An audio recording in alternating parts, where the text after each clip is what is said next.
sur ce nouveau 125, on retrouve la forme générale du SH qui a fait son succès avec ce plancher plat. Une révolution en fait pour ce plancher plat puisqu'ils ont placé le réservoir en dessous. Donc ça va donner un poids qui va être très bas placé.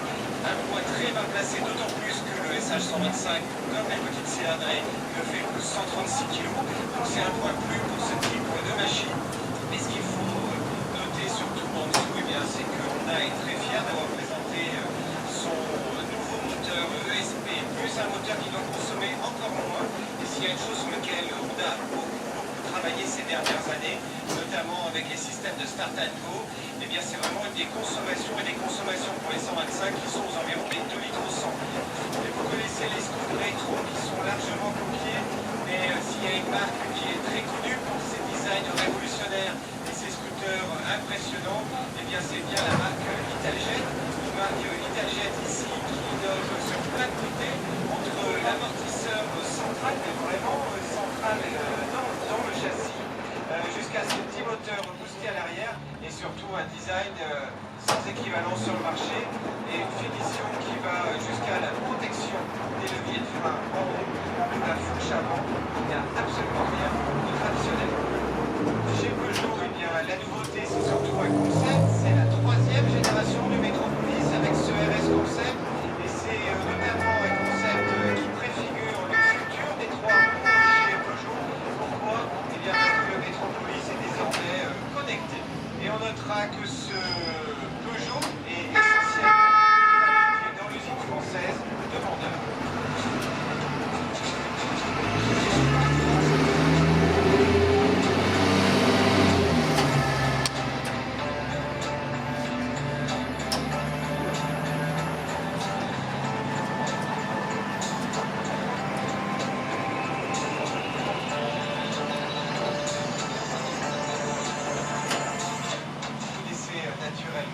Lambretta nous a proposé un essai vidéo de la version 125 et la nouveauté 2020, eh bien, c'est le maxi scooter chez Lambretta avec ce 325 cm3. On aura l'occasion de tester très prochainement, donc vous pourrez également retrouver l'essai en vidéo sur le revue. Vous connaissiez le Tricity 125 chez Yamaha, c'est-à-dire le 3 roues. Un 3 roues qui est un petit peu unique désormais puisque le LP3 125 a disparu dans la gamme Piaggio. Mais du coup, eh bien, s'il y a sur le marché qui vient concurrencer directement les LP3, LP3 300 HPE ou LP3 Urban chez Piaggio, eh bien, c'est ce Tricity 300 qui se situe donc exactement au milieu de la gamme des 3 roues chez Yamaha, entre le Nickel sur base du 900 cm3 et puis le 125. À côté de la moto électrique Revonex qui va arriver, eh bien, c'est également le concept Evo 3 que l'on retrouve ici. Un modèle qui avait été présenté dans une pré-série déjà l'année dernière. C'est encore à l'état de concept. Ce qui est intéressant, c'est qu'on a ici un 3 roues. Et donc après Piaggio, après Peugeot et après Yamaha avec son Tricity, Yamaha qui sort son Tricity 300, après le Tricity 125 et le Nikon 900, eh bien c'est au tour de Kymco de proposer un scooter à 3 roues dont l'originalité repose non seulement sur l'amortisseur à l'avant et sur la fourche particulière de ce 3 roues, mais également sur sa modularité à l'arrière. On va pouvoir échanger et choisir d'avoir donc cette passager cette année, eh bien c'est le Maxi TL, c'est-à-dire un concurrent direct du T-Max, anciennement 500, puisqu'on a 500 cm3, un maxi scooter que l'on a déjà pu essayer sur le Vert de Montard, et donc vous pouvez retrouver l'essai vidéo complet également sur la chaîne YouTube. Et ici avec le nouveau T-Max, eh bien oui, oubliez complètement le T-Max 530, ici on est sur un T-Max 560, donc un vrai gain en cylindrée, qui va permettre d'offrir encore plus de puissance et plus de couple, mais surtout plus de puissance et de couple. Pourquoi? Parce que le T-Max est désormais Euro 5, ça c'est la bonne nouvelle. Et puis on verra pour le prix qui n'a pas encore été communiqué, qui sera peut-être un peu la moins bonne nouvelle, parce que mine de rien le T-Max, eh bien, dans les catégories des maxi scooters, c'est quand même l'un des modèles de maxi scooters qui est parmi les Là-dedans, c'est également un maxi-scooter qui promet et qui offre les maxi-sensations, parce que je peux vous promettre effectivement que quand on conduit ce type de machine, eh bien on comprend mieux pourquoi les comportements de ceux qui en général ont un T-Max sont assez, on dira, agressifs pour rester assez gentils. Et il faut dire effectivement que ce T-Max a une maniabilité assez impressionnante, et puis un agrément de conduite, une réactivité à la poignée de gaz qui en fait réellement un vrai joujou sur la route.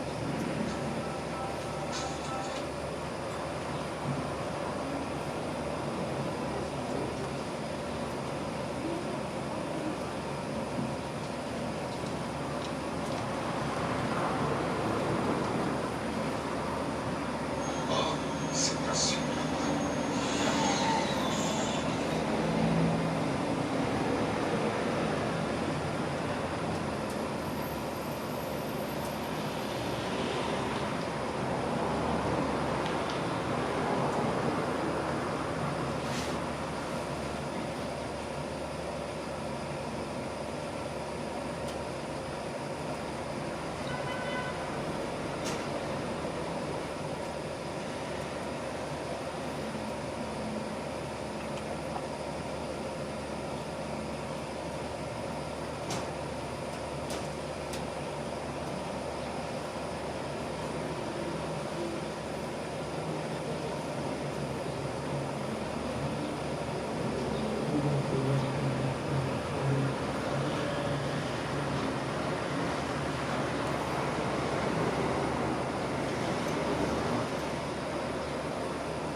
Ah, je fume pas, désolé.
Meskinou.